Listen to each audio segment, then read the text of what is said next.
نحمده ونصلي على رسول الكريم اما بعد اعوذ بالله من الشيطان الرجيم بسم الله الرحمن الرحيم وقال الله تبارك وتعالى في القرآن المجيد والفرقان الحميد سبح اسم ربك الأعلى وقال الله تبارك وتعالى في مقام آخر فسبح باسم ربك العظيم او كما قال الله تبارك وتعالى في القرآن المجيد والفرقان الحميد۔ اللہ تبارک و تعالیٰ نے اپنے بندوں کو، تمام انسانوں کو یہ حکم دیا ہے کہ انسان پاکی بیان کر میرے نام کے ساتھ جو سب سے اعلیٰ ہے، اور دوسری جگہ میں فرماتے ہیں کہ میرے نام کے ساتھ پاکی بیان کر جو سب سے عظیم ہے۔ اب اللہ تعالیٰ کی پاکی بیان کرنا تو رسول کریم صلی اللہ علیہ وسلم نے اس پاکی کو ایک مخصوص عبادت کے ساتھ منسلک کر لیا، اور اس مخصوص عبادت میں جب بندہ مومن مسلمان مرد دن میں 5 مرتبہ نماز پڑھتا ہے تو پانچوں وقت وہ رکوع اور سجدے میں ان تسبیحات کو پڑھتا ہے اور اللہ تعالیٰ کے نام کی پاکی بیان کرتا ہے۔ جب انسان رکوع میں چلا جاتا ہے تو وہ رکوع میں اللہ رب العزت کی تعظیم بیان کرتا ہے، اس کی نام کی عظمت بیان کرتا ہے، اور عجیب سی محبت کا تقاضا ہے۔ جب امام رکوع سے سر اٹھاتا ہے تو امام کہتا ہے کہ اللہ تعالیٰ نے سن لی اس بندے کی صدا جس نے اللہ رب العزت کی تعریف بیان کی، تو اسی وقت مقتدی فوراً کہتا ہے کہ ہمارے رب آپ ہی کے لیے تمام تعریفیں ہیں۔ اب جب بندہ رکوع میں جب چلا جاتا ہے تو اللہ تعالیٰ فرماتے ہیں آپ نے سر میرے سامنے جھکایا، لیکن سر کو ابھی تک پامال کرنا باقی ہے، یہ جمعے ہیں یہ اب تک ختم نہیں ہوئے، جو تکبر جو ہٹ درمی ہے وہ اب تک ختم نہیں ہوئی ہے، آپ کی سر کا جھک جانا بہتر لیکن اس کو پامال کرنا اب باقی ہے۔ تو اس کے بعد بندہ مومن سجدے میں چلا جاتا ہے، اور سجدہ یہ فنا کی علامت ہے، سجدے سے اٹھنا یہ بقا کی علامت ہے۔ تو جب بندہ سجدے میں جاتا ہے تو پھر وہاں پر وہ اللہ رب العزت کی نام کے پاکی اس کے اعلیٰ اسم کے ساتھ بیان کرتا ہے، اور جب وہ سجدے سے سر اٹھاتا ہے تو یہ اس کے لیے بقا کی علامت ہوتی ہے، اور سجدے میں جانا یہ کامیابی اور کامرانی ہے۔ مشائخ چشت نے لکھا ہے کہ نفس جو ہے اس کا تعلق ناف کے نیچے والے حصے سے، اسی لیے تمام خباثتیں جو ہے وہ ناف کے نیچے والے حصے سے تعلق رکھتی ہے، بد نظری، غلط تعلقات، یہ سب چیزیں انہی کی وجہ سے ہوتے ہیں۔ اور مشائخ نقشبندیہ لکھتے ہیں کہ نہیں، نفس جو ہے وہ پیشانی کے وسط میں ہے۔ کئی عرصے تک دونوں مشائخ کے درمیان دلائل چلتے رہے، ہر ایک جماعت کے مشائخ نے دلائل پیش کیے، لیکن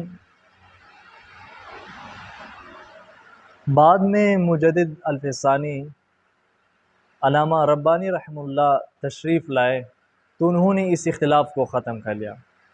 وہ فرماتے ہیں کہ نفس کا سر جو ہے وہ پیشانی کے وسط میں ہے، اور نفس کا دڑ جو ہے وہ ناف کے نیچے ہے۔ کہ سائنس نے بھی اس بات کی تصدیق کی ہے کہ انسان کی دماغ جو ہے، انسان کی دماغ کا دایاں حصہ وہ اس کی بائیں حصے کے اعضاء کو کنٹرول کرتا ہے، اور دماغ کا بایاں حصہ وہ دائیں حصے کے اعضاء کو کنٹرول کرتا ہے، اور جو پچھلا حصہ ہوتا ہے وہ بینائی کو کنٹرول کرتا ہے، اور جو پیشانی ہوتی ہے اس کے ساتھ غصے، ہٹ درمی اور تکبر کا تعلق ہوتا ہے۔ اور انہوں نے اس کو اس طرح معلوم کیا کہ انسان نارمل حالت میں بیٹھا ہوا تھا اور اس کی دماغ کو سکین کر لیا گیا، اور اس کے سامنے ایسے عمل کر لیا کہ جس سے اس کو غصہ آئے، تو ڈاکٹروں نے دیکھا کہ اس عمل کے کرنے سے اس انسان کے خون کا اجتماع پیشانی کے وسط میں ہو گیا۔ تو اس سے معلوم ہوا کہ نفس کا جو تعلق ہے، میں کا جو تعلق ہے، وہ پیشانی کے وسط میں ہے۔ اب مشائخ نے کشف کے ذریعے سے یہ معلوم کر لیا تھا کہ نفس کا تعلق وہ پیشانی کے وسط میں ہے۔ تو اللہ رب العزت فرماتے ہیں کہ اس نفس کو آپ پامال کر کے میرے سامنے سجدہ کر لو، اور سجدے میں جانا یہ وہ حالت ہے کہ جب انسان سجدے میں ہوتا ہے تو اللہ رب العزت کے سب سے زیادہ قریب ہوتا ہے، اس لیے کہ قرآن کریم میں اللہ رب العزت نے سجدے کے ساتھ لفظ وقترب کا ارشاد فرمایا ہے کہ سجدہ کر لو میرے لیے اور سب سے زیادہ میرے قریب ہو۔ اور سجدہ ہی وہ حالت ہے کہ انسان سجدے کی حالت میں اللہ تعالیٰ کو سب سے زیادہ اچھا اور پیارا لگتا ہے۔ اور جب انسان سجدے میں جاتا ہے اور اس رب کے سامنے اور اس کے پیروں میں سر رکھتا ہے تو انسان کے لیے دولتوں کے، کامیابیوں کے خزانے کھل جاتے ہیں۔ ہم تو 3 مرتبہ سجدے میں جا کر کے 3 مرتبہ تسبیحات پڑھتے ہیں۔ ہم نے مشائخ کے بارے میں پڑھا ہے کہ وہ پوری رات سجدے میں گزار دیتے تھے۔ حضرت عائشہ صدیقہ رضی اللہ تعالی عنہا فرماتی ہے کہ میں ایک مرتبہ رسول اللہ صلی اللہ علیہ وسلم کی بستر میں انتظار کر رہی تھی، رسول اللہ صلی اللہ علیہ وسلم سجدے میں پڑے ہوئے تھے۔ میں اٹھی اور میں نے رسول اللہ صلی اللہ علیہ وسلم کی پیر کی انگلی ہلائی، یہ معلوم کرنے کے لیے کہ رسول اللہ صلی اللہ علیہ وسلم میں اب سانس باقی ہے یا نہیں، جان ہے یا نہیں۔ رسول اللہ صلی اللہ علیہ وسلم اتنا بے حس اور بے حرکت سجدے میں پڑے ہوئے ہوتے تھے۔ یہ سجدہ اس انسان کو حاصل ہوتا ہے جس کے دل میں اللہ رب العزت کی محبت کا جوش اور جذبہ ہو، تب جا کر کے سجدے کی لذت اور سجدے کی لطف انسان کو حاصل ہو جاتا ہے۔ وہ ایک سجدہ جسے تو گراں سمجھتا ہے، ہزار سجدوں سے دیتا ہے آدمی کو نجات۔ جب ایک رب کے سامنے آپ سر جھکاؤ گے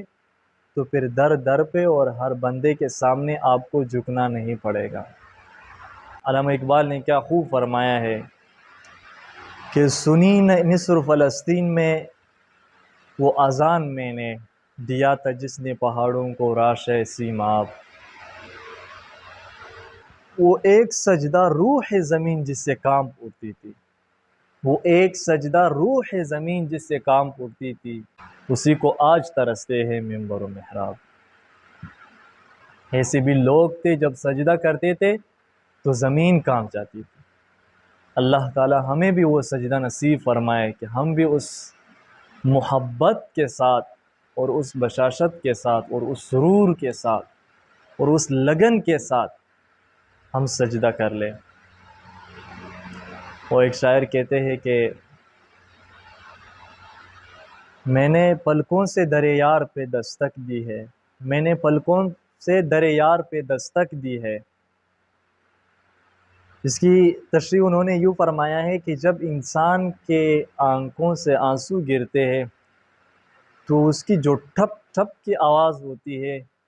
وہ یار کے در پر تپ تپ ہو رہا ہوتا ہے، یار کے دروازے پر تپ تپ ہو رہا ہوتا ہے۔ تو کہتے ہیں کہ میں نے